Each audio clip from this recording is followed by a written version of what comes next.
Now this is a farm that's fairly local to me, and I've probably featured it on YouTube a time or two before. I usually try and set up one of the little pop-up hides to help disguise me and get a shot at any of the birds coming in to either to the cattle shed or to where the mail is kept.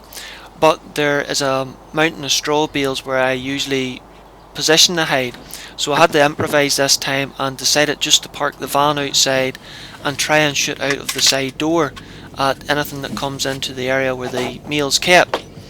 Now I have the door covered with a black material. It's I think it's basically the material used for a weed barrier in a flower bed, but it seems to do a good job here. The rifle I've set up on a simple camera tripod with a little rubber yoke off of a monopod that I had lying about, so I've got a good solid rest. And as you can see, it's not long before the magpies turn up, and the first one's in the bag.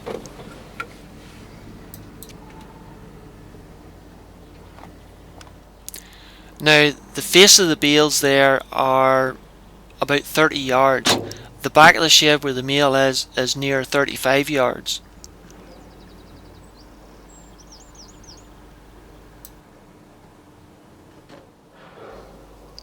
Now there's more than magpies, jackdaws and rooks that come into this shed. There's also quite a few wee sparrows and quite a few collared doves, but collared doves are protected in Northern Ireland, so they're left alone, but they do make a good decoy anyway. The magpies though are a different story. They're on our general licence and can be shot all year round, and they're not well liked by the farmers either. But you have to be able to hit them, unlike that one. Though it wasn't long before I got another opportunity. And even though the magpie cleared off, the jackdaw in the background stayed, still enough for me to get a shot off. Unfortunately it wasn't a clean kill, as you can see, but I was able to get a second shot into him and finish the job.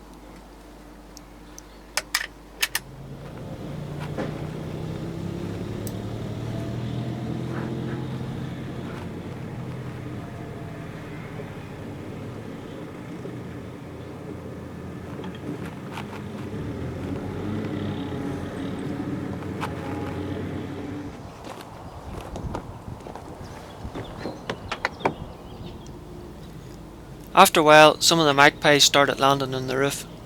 I was a bit hesitant at the start to take these birds, as they're a wee bit hard to retrieve, but they obviously knew something was up, and you can see by the ruffled feathers on his bib there was a wee bit of wind to allow for.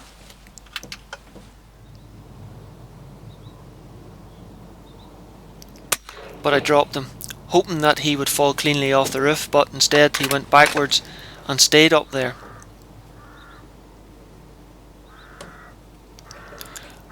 Though he was very quickly joined by a second bird, which also gave me a good opportunity.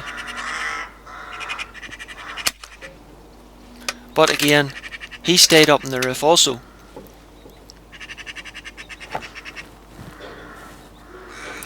I spotted this third bird. He's about 35 yards. I gave a little bit to the right for the wind and a wee bit for the elevation. Got a good square hit, but I never found the body. He could have dropped somewhere where I couldn't find him, or fluttered into one of the other sheds just behind this one, but he did look as if he was squarely hit in the chest. I did have to climb up onto the roof. Now I wouldn't advise anybody to do that, but being a joiner, I'm used to working on roofs and where to step and where not to step. But to tell you the truth, it is quite bothersome having to climb all the way up on the roof to get the dead magpies down. I done this because the bodies lying up there were starting to scare the other birds off, so if I wanted to get any more activity I needed to get them down and out of sight. This bird landed at about 32-33 yards, and I decided to go for a heart and lung shot. But as you can see, the pellet just missed him, shaving a few feathers off his back. I obviously didn't give enough for the wind. This jackdaw landed up in the beam, and although I was concentrating on it, I noticed another jackdaw in the background, again about 35 yards. I allowed for the same amount of wind as I did the magpie, and dropped him clean off the top of the silo. Unfortunately, he landed on top of the roof, so I had to climb up to retrieve that bird. As you can see, the sight of it on the roof was putting the other birds off. The birds aren't stupid, and they've learned enough over the years that if they see one of their dead comrades lying, it's not wise for them to land beside it, otherwise they could end up dead as well. But they are used to people walking about the yard, so leaving the hide to lift a dead bird doesn't disturb them for very long. After a bit more of a wait, I managed to get a nice headshot at this hooded crow. You don't often see them about the farm like this, as they're an open field bird, so it was an opportunity I just couldn't miss.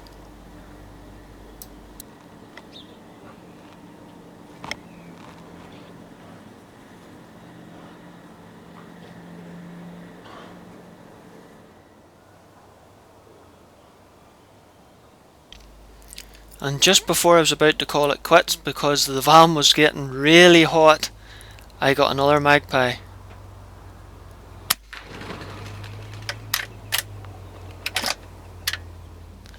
Well, the sweat's starting to collect in places I wouldn't like to mention, so I decided to call it quits.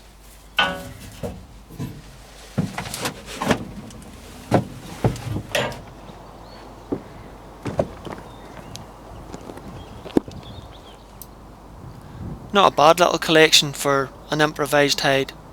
Might well use that idea again.